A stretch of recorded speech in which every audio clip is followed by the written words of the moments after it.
So Anna and I discussed briefly what it is we're trying to show with the three-dimensional model, and I think we arrived at three different scenarios we'd like to show. One is where does water flow if we don't do anything, and we keep the swales located where they are. The second scenario is where does water flow if we fill the swales in. The third one is where does our water flow if we put in berms.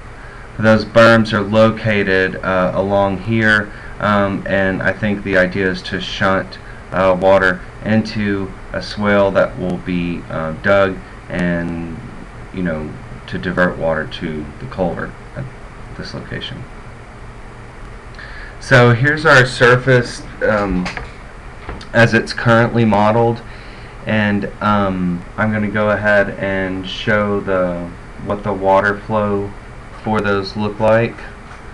This is the current flow paths if we keep things like they are, and I'm going to show you what happens when we fill the swales in. You'll see that we should see a change here in the flow paths.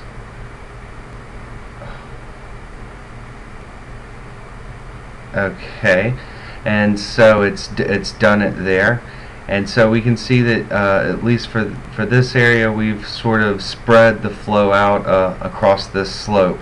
So the next thing that we wanted to do was to see what things look like when we introduce the berms with also introducing the swale that we're going to put on the site.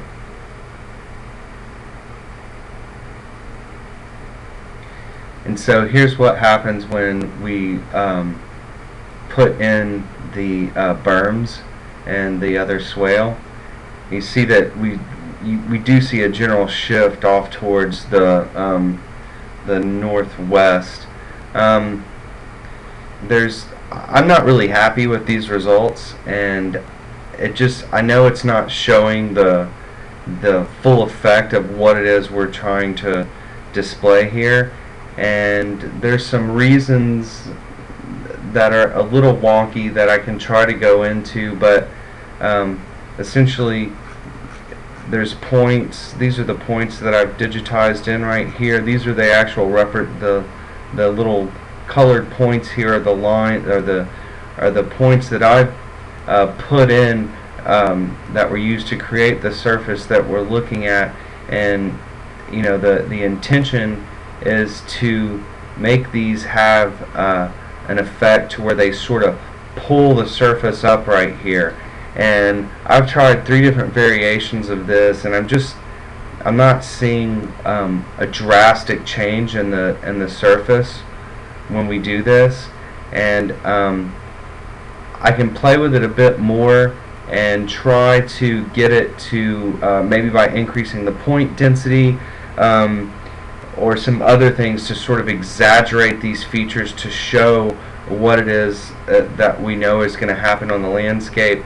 The only other possible explanation that I can think of for a lack of dramatic visualization of this is that we are talking about a fairly gentle slope across the landfill. It's been exaggerated here 5 times just to kind of show the features, but I don't know how much time you want me to spend chasing down this to try to show that shift, but just to demonstrate it again to see if this makes the point strongly enough. This is if we do nothing, we leave it like it is, and the next movement you're going to see is if we install the berms and the swales. It'll switch here in just a second. It's interpolating now.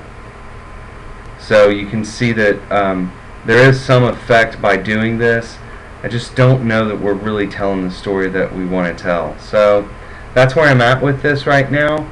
We can discuss it next week. Thanks a lot.